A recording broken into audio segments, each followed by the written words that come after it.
Hi everyone, welcome back to the channel. For those of you who are new here, my name is Darren and I'm a second year med student studying at Monash University here in Melbourne, Australia. I graduated year 12 in 2020 with an ATAR of 99.95. If this is the first of my videos you're stumbling onto, it's a bit of a unique one. Usually I provide concrete study and productivity methods on my channel, but today we're taking a dive back into my high school days and specifically my study scores. The reason for this is that recently I've been seeing a lot of tier lists on my YouTube recommended, and so I thought they were really interesting, but the people there usually rank like anime characters. So for me, I wanted to apply it to my channel, and this is what I could come up with. Fittingly, I am wearing my year 12 Scotch hoodie, so shout out Scotch and anyone who's watching who goes there, and we'll jump into the video and I hope you guys enjoy.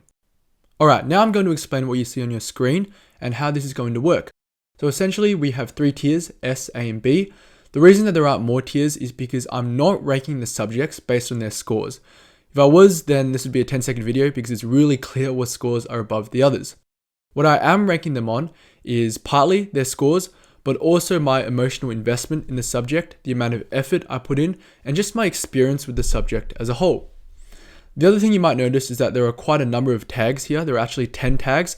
The reason for this is that I've added some sort of sub-subjects that aren't really separate subjects, but I've put them in just to spice things up a little, and I will explain them to you now. So we have my year 11 subjects, which were Chinese second language and methods. I repeated methods in 2020 in year 12, and alongside methods I sat Eng Lang, Spesh, Latin, Chem, and English, and I also put in my 2 GAT scores here just to make things a bit more entertaining. Now, as with the pictures, I picked them for specific reasons. So with methods, we have twins because I scored the exact same score in 2019 and 2020. With English, the language is not actually English. I don't know if you can see, but if you know what language it is, drop it in the comments below. I just thought that the aesthetic of the picture was really nice. And with the GAT, we have 2 scary clowns. I used clowns because a lot of people make fun of the GAT, make memes about it, but I picked scary clowns because people still get stressed about it and worry about what it does, because it is a bit vague what weighting it has, but it does act as a safety net and probably does contribute to your study score somewhat. And finally, we have Eng Lang. Eng Lang, there's a bunch of letters here. So fun fact, actually, I made fun of Eng Lang a lot before I studied it. I thought it was like looking at how babies talk, and it was in year 11. And so I'd sort of, poke fun a bit at my friends who were studying it. But once I picked it up, I thoroughly enjoyed it. All right, let's go into the rankings then. And we will start with Latin. So, where would I put Latin? I would probably put Latin in the S tier, but maybe not first. I might rearrange them within their tiers, but let's put them in the correct tier first. Latin, by experience, 100% is S tier. The reason I was hesitating a little bit is because of the score.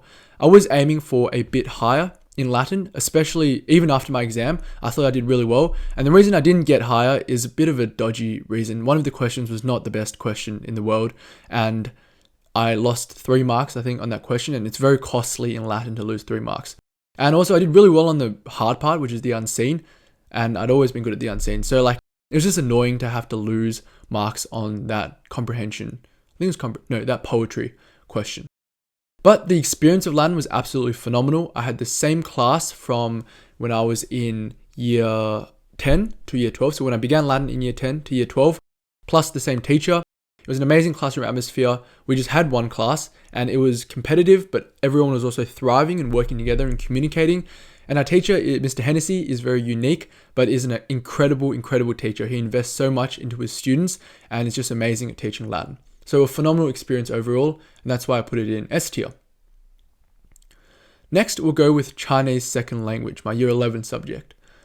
And this one is a little harder because I didn't do as well in my year 11 subject. So one thing you will know if you've seen my videos is that I'm a bit disappointed by my year 11 results, and Chinese SL 45 and methods 46, I was aiming for a bit higher, but I'm going to put Chinese SL in S tier as well, because of the experience. So at the time I was very disappointed, but in hindsight 45 is a fine score because it scales to above 50, which is kind of what you need when you want to aim for a really high ATAR. And the experience was really good. So my dad and I both agree that Chinese is a subject where the effort you put in is very disproportionate to the result you receive. People go to Chinese school for years and years, lots of tutoring, lots of effort memorizing their orals, and in the end, the score you receive is not that proportional to your effort. However, it was really enjoyable. I think my whole family came together really well because I speak Chinese at home. My parents and helped me practice my oral and prepare my oral a lot. My dad would communicate with his other family members to help me write the oral, help me do research. I went to a lot of tutors and also Chinese school as well. I'd been at since I was like 5 years old, and there was just a real community and culture there. And so even though the score wasn't the best, I think that sort of long-term experience puts it in S tier. All right, what shall we have a look at next? Let's go with one of the GATs, and let's go GAT 2019. So the GAT, this goes in B tier. Firstly, the score is pretty bad. Well, at least it's far removed from 2020. And please check out my GAT videos because I made a concentrated effort to improve my GAT result. Just because of COVID, people said the GAT would matter more, and just because it's good to do. It didn't take that much more effort. I just did an extra exam and a little bit of writing and spoke to my Eng Lang teacher about it because he was a GAT assessor. But the reason GAT 2019 goes in B is because the GAT, I'm not that emotionally invested in it. Plus the scores weren't that good. So an obvious B tier choice. Next, let's have a look at Chem. All right, Chem. Chem. Where shall we put it? I think Chem goes in the A tier. And it's entirely on me why it doesn't go into the S tier. I had an amazing teacher, lovely class. So I had some friends in the class who that wouldn't be in like all my subjects because they were quite different in what they wanted to do in the future to me. But it was great having them in the class and just chilling with them. And the teacher is absolutely amazing. Mr. Peters is a phenomenal teacher. Amazing notes, and he just devotes so much time to his students. He will stay behind any amount of time if there's something you don't understand. And I saw him so much throughout the year. The reason it's an A tier, not S tier, is entirely on me. I didn't do my due diligence and score higher in the subject, which is why it sits in A. However, I also had the same Chem teacher in year 11 as well. So it's a bit of a journey there, but I sort of disappointed the subject, and that's why it goes in A tier. Next, let's have a look at one of the methods subjects. Let's go with methods 2019. So I'm thinking about how to split them. Methods 2019 probably goes in B tier. So the score itself, I was disappointed in, and this is one unlike Chinese, where in hindsight it's also not like that good. It goes to 49, which is like okay, but 46 as a raw score is not that impressive in sort of my relative view. And also, when I look back at 2019, my heart doesn't like fill with warmth. In 2019, I didn't do that well in my other subjects as well because I was focusing too much on my 3/4s, and my whole mentality on VC was a bit too much. I was a bit too competitive, and sort of even the other top achievers in the year level, I didn't feel like we were gelling that well. We still saw it as a competition amongst ourselves, and so it was a bit of I don't want to share stuff with you, and I just knew I didn't do well after the exam and at the end of the year, and I reflected hard upon it. It was a learning experience, but nonetheless, it is not a subject I look very, very fondly upon. Okay, next let's go with Spesh. Spesh probably also goes in the B tier. So I had an okay class. It was like pretty chill, pretty normal class. And the score is like okay. It scales highly because it's Spesh, but as a raw score, it's not that impressive. I was aiming for better. My tutor for Spesh, Derek Hall, was really good. He was quite an inspiring person to be around because he scored 650s and he would teach really well. And one of the things he drilled in for me for maths was to be very precise with my timings and to be very professional with how I took my exams and SACs. And that's something I applied to all my subjects, and I wouldn't have done as well in the other subjects if I didn't have that mentality. Especially with timings and in English, it is incredibly useful for all your subjects actually. Timings is really, really important. But because of there wasn't that great of a classroom sort of culture, and also the score is not that good, so I put it in B tier. Also, I was a bit upset after the exam as well. I just have a bad track record with math subjects. Okay, next let's go with GAT 2020. This goes in A tier. Scores are fine. They're very good scores actually, but once again, I'm not that invested in the GAT, so A tier. Eng Lang, all right, Eng Lang, where shall you go? Eng Lang goes in S tier. I don't know why I was thinking so hard about that. 49, fine score. I picked it up in year 12, had a lovely teacher, lovely classroom environment, For me, Eng Lang, a lot of the work was done outside of the classroom. So in class, we would discuss examples, do a couple questions, but it wasn't like really intense. There wasn't like, a ton of curriculum for us to get acquainted with. So I would do a lot of the work at home, such as memorizing paragraphs, preparing paragraphs, writing ACs. And so the class was much more chill for me, and it was just good to have that sort of more leisurely class compared to the others.